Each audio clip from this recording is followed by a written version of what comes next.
Salam Kamir, kekaguman ilahi mengarah pada iman dan rahmat. Saudara-saudari, saya membawa radio bodol, radio rusak ini, radio peninggalan bapak saya. Nah, sekaligus baterai atau senter kalau listrik mati sambil nyetel radio.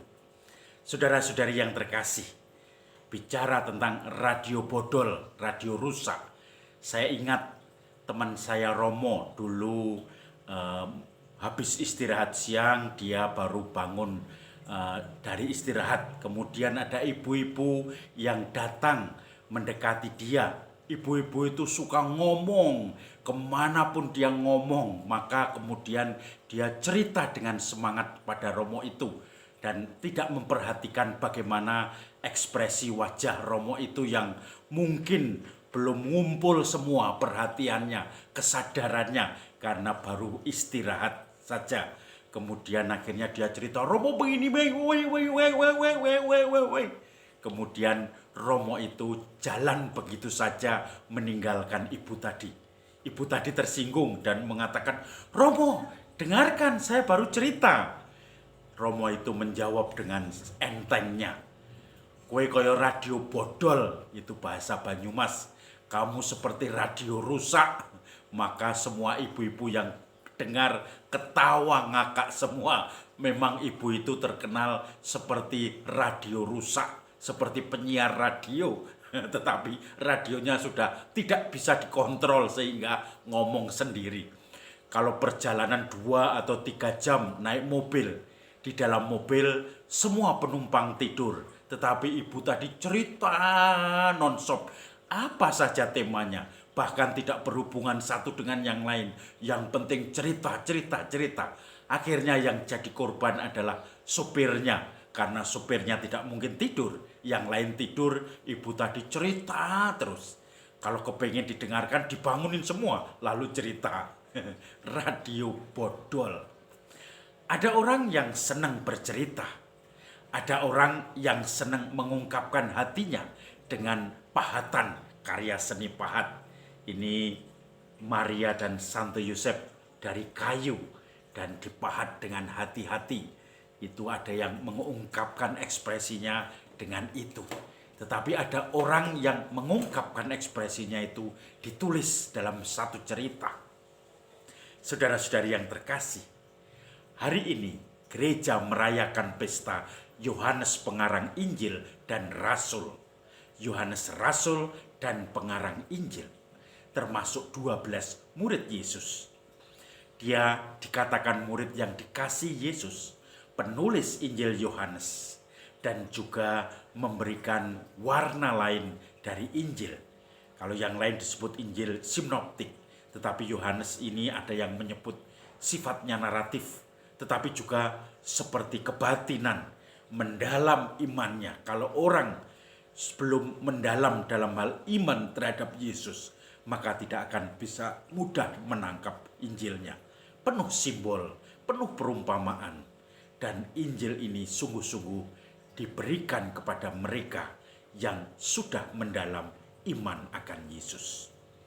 Saudara-saudari yang terkasih, kita bisa menemukannya di dalam kitab suci, Alkitab, Injil Yesus.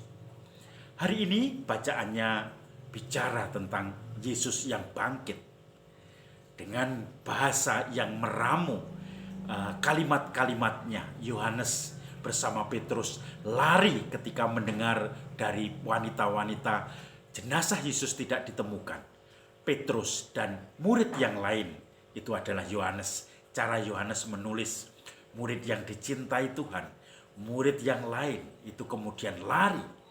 Murid yang lain lebih dulu dan percaya bahwa tidak ada Yesus lagi.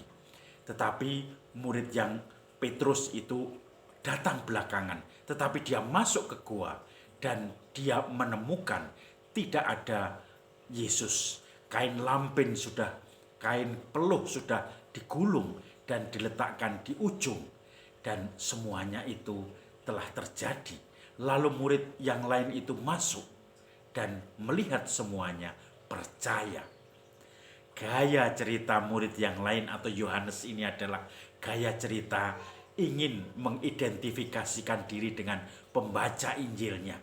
Seakan-akan kalau kita baca Injil Yohanes bicara tentang bagaimana Yesus bangkit, itu Injil yang lain, Injil ini sungguh-sungguh merupakan Injil lain daripada yang lain. Dia menceritakan murid yang lain, yaitu selain Petrus, itu diandaikan kita semua, kita tidak dikasih nama, kita mengidentifikasikan dengan murid yang lain itu. Kalau kita doa kontemplasi, kita ikut lari, kita ikut menengok makam itu, tetapi tidak masuk. Petrus masuk, kemudian kita pun masuk, dan kita percaya. Kepercayaan orang yang sudah didahului oleh Petrus di dalam pewartaannya.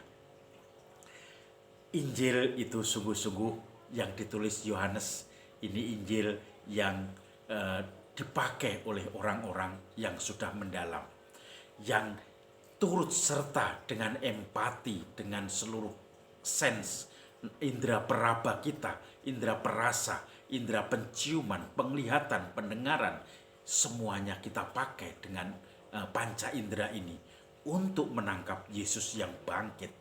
Dan itu dalam latihan rohani Santo Ignatius disebut applicatio sensu, memakai indera-indera kita untuk menangkap pesan Injil dari teks yang kita gumuli, yaitu teks kebangkitan Yesus menurut Yohanes ini.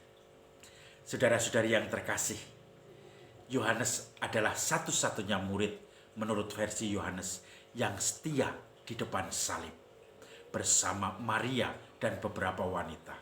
Bahkan ketika sabda terakhir Yesus disalib, salah satunya mengatakan kepada Yohanes, "Itu ibumu," menyerahkan Maria kepada Yohanes. Dan Maria pun diberitahu kepada Yohanes, "Ibu, itu anakmu." Dan sejak saat itu Maria tinggal bersama dengan Yohanes. Konon menurut cerita, Yohanes itu mewartakan kabar gembira kebangkitan sampai ke Asia Kecil, bahkan dimakamkan di Efesus bersama rumah Bunda Maria, menetap di sana, dan kemudian juga mewartakan kebangkitan Tuhan itu sendiri. Saudara-saudari yang terkasih, kita diharapkan mendalami iman kita dengan sungguh-sungguh, sesuai dengan ekspresi hati kita. Seperti Yohanes Pembaptis, kita diharapkan memakai panca indera, applicatio sensu, untuk menangkap bagaimana Tuhan yang lahir dalam kandang, bagaimana pengapnya kandang itu, bagaimana tidak nyamannya Bunda Maria, bagaimana Yesus yang dilahirkan di kandang, dibungkus di lampin, dan diletakkan di palungan. Itu semua menjadi bahan iman kita untuk mendalami dengan panca indera kita.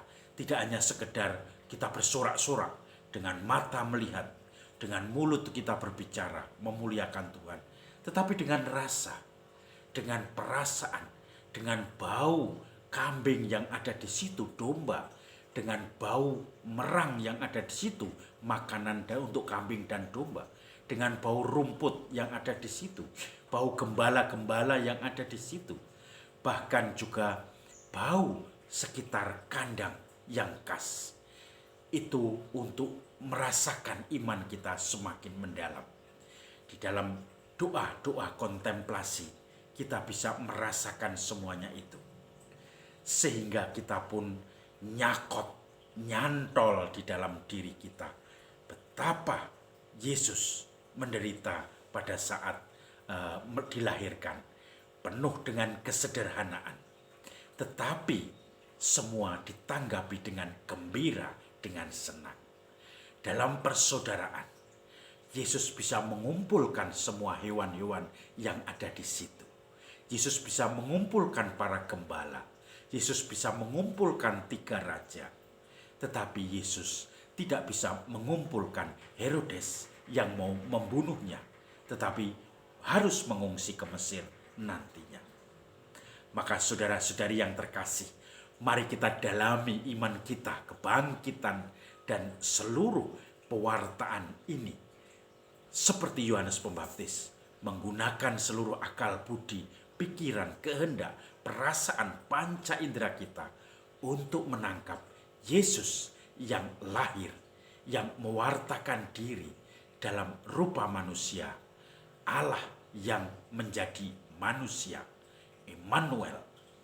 Salam Kamir, kekaguman ilahi mengarah pada iman dan rahmat.